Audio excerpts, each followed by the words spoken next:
بسم اللہ الرحمن الرحیم. In the name of Allah, the Beneficent, the Merciful. پکڑ ہو جائیں گی.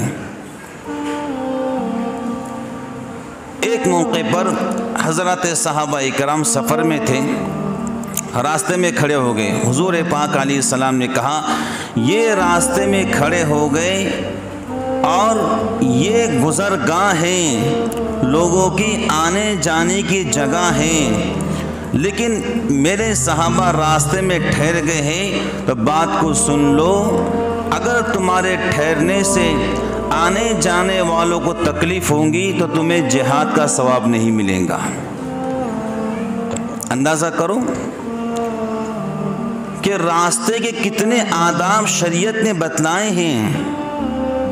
کیا آپ راستے پر کوئی چیز نہیں پھینک سکتے ہیں کہ وہ راستہ سبھی کا ہے، وہاں سے سبھی گزرنے والے ہیں، بچے بھی گزرنے والے ہیں، بوڑھے بھی گزرنے والے ہیں، خواتین بھی گزرنے والی ہیں، نوجوان بھی گزرنے والے ہیں. بلکہ حدیث شریف میں آتا ہے اپنے گھر کا کچرا کسی دوسرے کے گھر کے پاس مت پھینکو، یہ تمہارے لیے جائز نہیں ہے.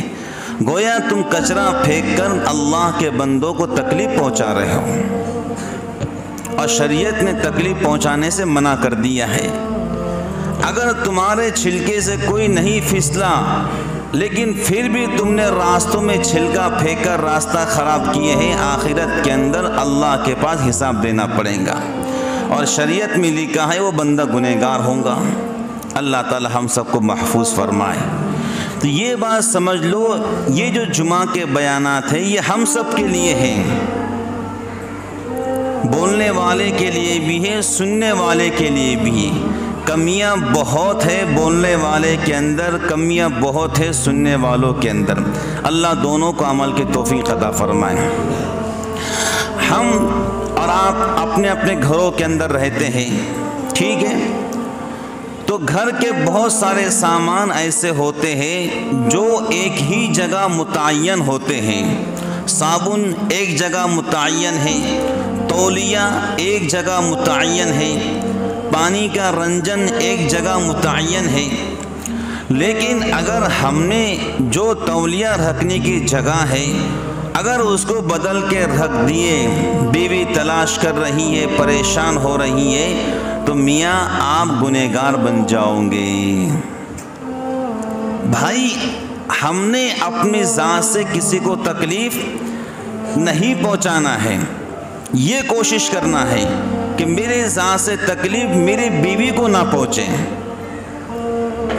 بس سمجھ گئے.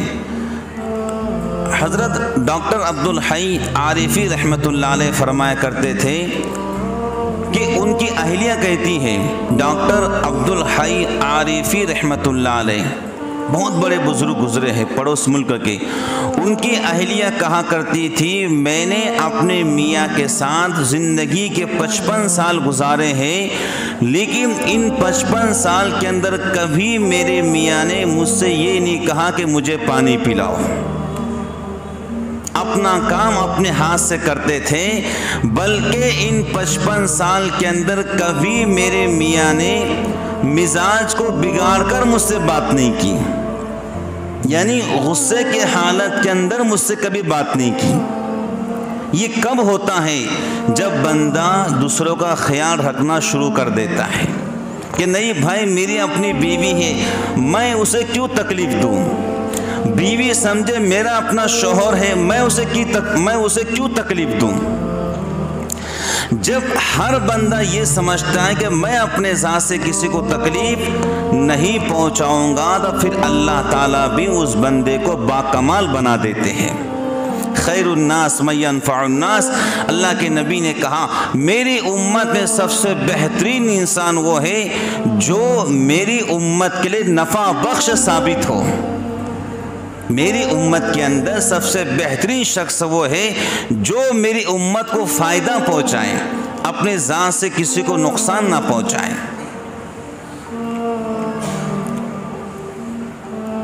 بھائی آپ ٹیلی فون پر کسی سے گفتگو کر رہے، بات کر رہے ہیں، ٹھیک ہے، ایک ضرورت کی چیز ہے، لیکن جو اہم مدعے کی بات ہے اتنی ہی بات کرنا، زیادہ لمبا کھینچنا تاننا نہیں، یہ بھی گناہوں میں شامل ہے۔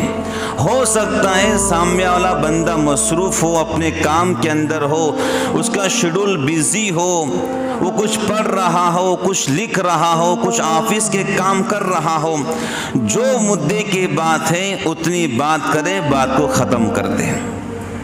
کوئی بندہ جلدی جا رہا ہے، کسی کام کے لیے جلدی دوڑ رہا ہے، اب آپ کو سمجھ لینا چاہیے کہ وہ بندہ جلدی جا رہا ہے، آپ اس سے مصافحہ کرنا نہیں چاہیے، کیونکہ وہ شاید کسی کام کے اندر مصروف ہے۔ بھائی ایک بندہ جلدی نکل رہا ہے اور اب بھاگ رہے مصافحہ کرنے کے لیے، یہ درست نہیں ہے، وہ شاید کسی کام کے اندر مصروف ہے۔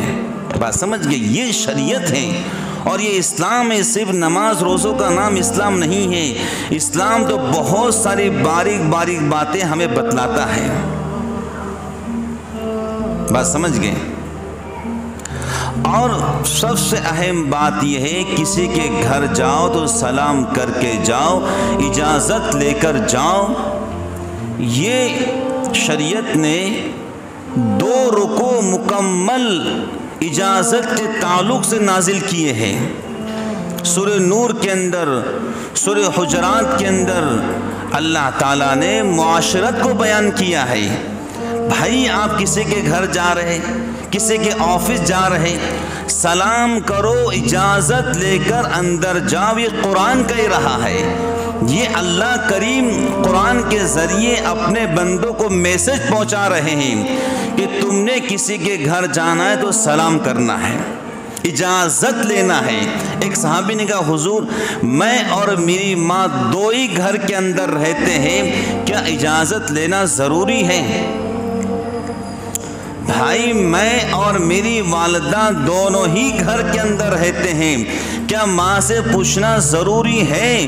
حضور پاک علیہ السلام نے کہا میرے پیارے، کیا تو اپنے ماں کو برہنہ حالت میں دیکھنا پسند کر سکتا ہے؟ کہا حضور نہیں۔ پھر آپ نے کہا اجازت لے کر ماں سے گھر میں جاؤ۔